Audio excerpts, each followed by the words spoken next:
વકીલોનો એક જ સૂર છે, નલિન પટેલ ફિરસે। આગામી 20 તારીખે વડોદરા વકીલ મંડળની ચૂંટણીને લઈને મતદાન યોજાવાનું છે અને તેને લઈને જે પ્રચાર પ્રસાર છે તે પૂરજોશમાં ચાલી રહ્યો છે।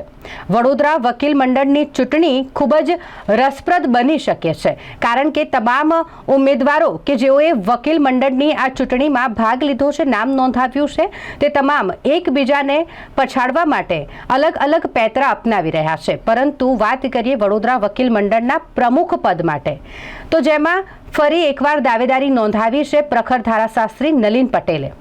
અને ત્યારે તમામ વકીલોના મોઢે આજ સાંભળવા મળી રહ્યું છે કે નલિન પટેલ ફિરસે એકબાર। વડોદરા વકીલ મંડળના પ્રમુખ પદ પર નલિન પટેલને જીતાડવા માટે તમામ જે વકીલો છે તેઓ હાલ રસપ્રદ હોય તેઓમાં નલિન પટેલને જ પ્રમુખ તરીકે જીતાડવાની જે એક ભાવના છે તે જોવા મળી રહી છે અને તેના કારણે જ એવું કહી શકાય કે તમામ વકીલો હાલ મક્કમ બન્યા છે કે તેઓ નલિન પટેલને પ્રમુખ તરીકે જીતાડશે। વડોદરા વકીલ મંડળના જે નોંધાયેલા સભ્યો છે તેમાં 1/1 વોટના લિસ્ટ મુજબ મતદાર યાદી બનેલી છે, તેમાં લગભગ 3800 ઉપરાંતના વકીલ મિત્રો મતદાન કરશે। આ તમામ વકીલ મિત્રો સિનિયર અને જુનિયર તમામ ધારાશાસ્ત્રીઓ જાણે છે કે એમને એમનો પવિત્ર અને કિંમતી મત કઈ જગ્યાએ આપવો।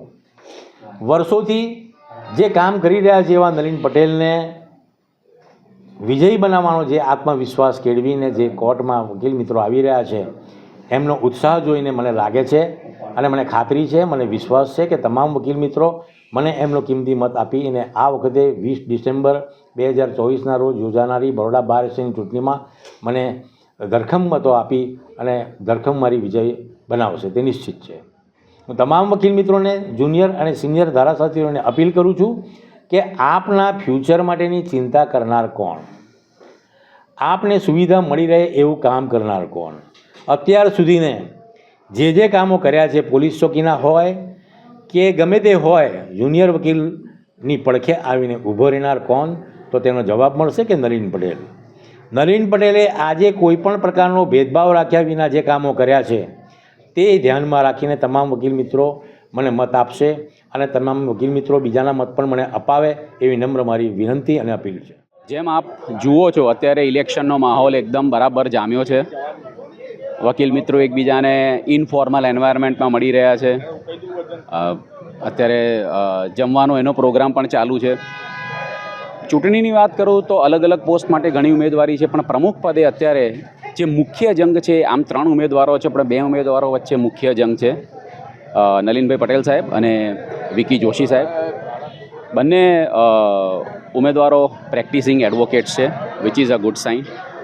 નલિનભાઈ પટેલનો ટેકેદાર તો છું, પણ હું જ્યારેથી LLB કરતો હતો ત્યારથી નલિનભાઈ પટેલ સાહેબ સાથે હું પરિચિત છું। આ ચૂંટણી જે પ્રમુખની છે, તો પ્રમુખ પદે ચૂંટવાનું આ ઇલેક્શન છે। પ્રમુખ એટલે જે બહારની દશા અને દિશા નક્કી કરે। પ્રમુખ પદે જ્યારે આવવું હોય ત્યારે નલિનભાઈ પટેલ સાહેબની વાત છે અને વિકી જોશી સાહેબની વાત છે।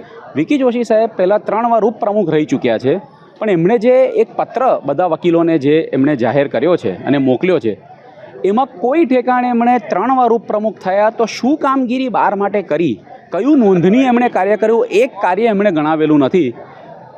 નો ડાઉટ એમણે લખેલો પત્ર ખૂબ કલરફુલ છે, વોટ્સએપ સોશિયલ મીડિયામાં પણ બહુ ઘણી કલરફુલ ઇમેજીસ એમની આવી રહી છે, સારી વાત છે, પણ અમારા નલિનભાઈ પટેલ સાહેબના સેવા કાર્યોનો જે ભૂતકાળ છે ને એ કલરફુલ છે। જુનિયર વકીલો માટે ક્લાસીસનું આયોજન, અત્યારે ક્લાસીસ ચાલી રહ્યા છે, 300થી વધારે સ્ટુડન્ટ્સ, 300 ક્લાસરૂમ ફૂલ છે। આપ પહેલાં માળે જ્ઞાન ભવનમાં જશો, એમની બાર એક્ઝામ 22 તારીખે છે, એ લોકોને વોટિંગ રાઇટ નથી, એ હજુ વકીલ બન્યા નથી, વિદ્યાર્થીઓ છે, તેમ છતાં નલિનભાઈ પટેલ સાહેબે તાકીદે એમના ભલે અહીંયા ઇલેક્શન હોય એમના ક્લાસીસ ચાલુ કરાવ્યા છે।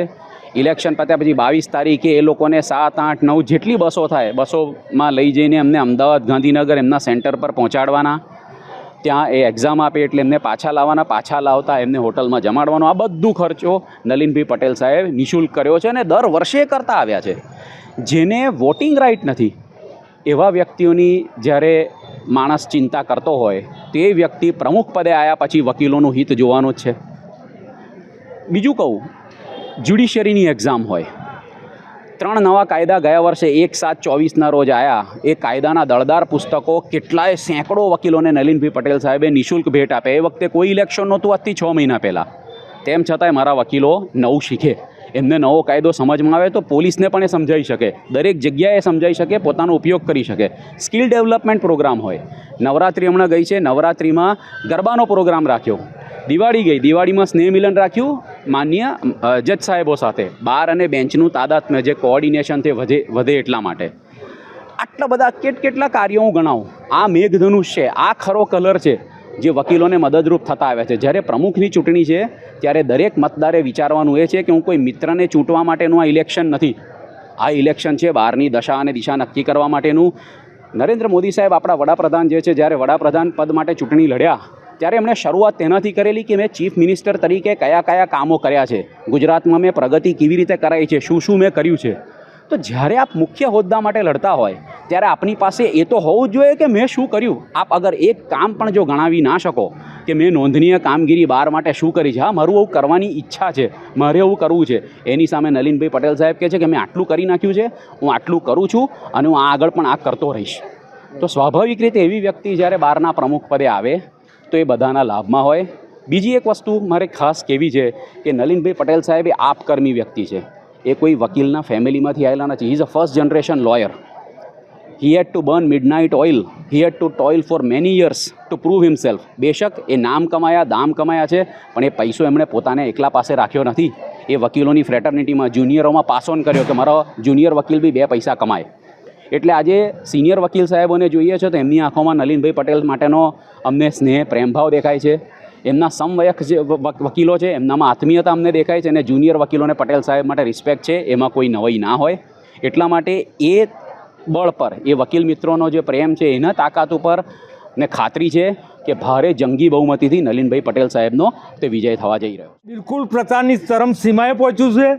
વડોદરા વકીલ મંડળનું ઇલેક્શન ખૂબ જ એકદમ જોરદાર પ્રચારની સાથે બધા ઉમેદવારો ઓફિસે ટેબલે ચેમ્બરે જઈને પ્રચાર કરી રહ્યા છે અને ખૂબ જ સારા માહોલમાં ઇલેક્શન થાય છે.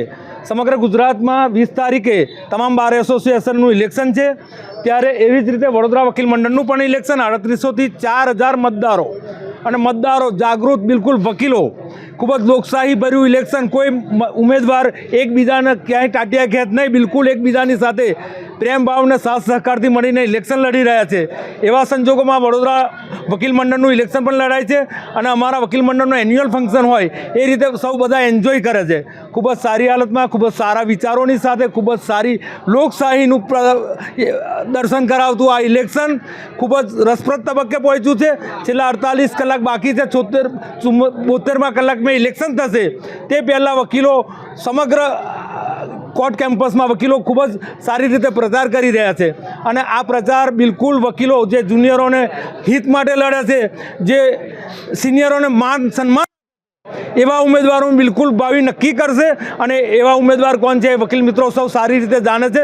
સૌ વકીલ મિત્રોને મારી અપીલ છે, Ranjitsinh Rathod bar council of ગુજરાતના મેમ્બર તરીકે, કે જે જુનિયર વકીલોના હિત માટે અને જે સિનિયર વકીલોના માન સન્માન ને આદર માટે જે લોકો મહેનત કરતા હોય, જે લોકો હિત ધરાવતા હોય, લાગણી ધરાવતા હોય, એવા ઉમેદવારોને આપ પસંદ કરજો. અને હાલનું અહીંનું જે વાતાવરણ છે બરોડા બારનું, બિલકુલ એકતરફી ઇલેક્શન છે. એક બાજુનો જુવાળ આખો ફેલાઈ ગયો છે અને વકીલો બહુ એન્જોયની સાથે સારી માત્રામાં મતદાન કરશે એવી મને ખાતરી છે.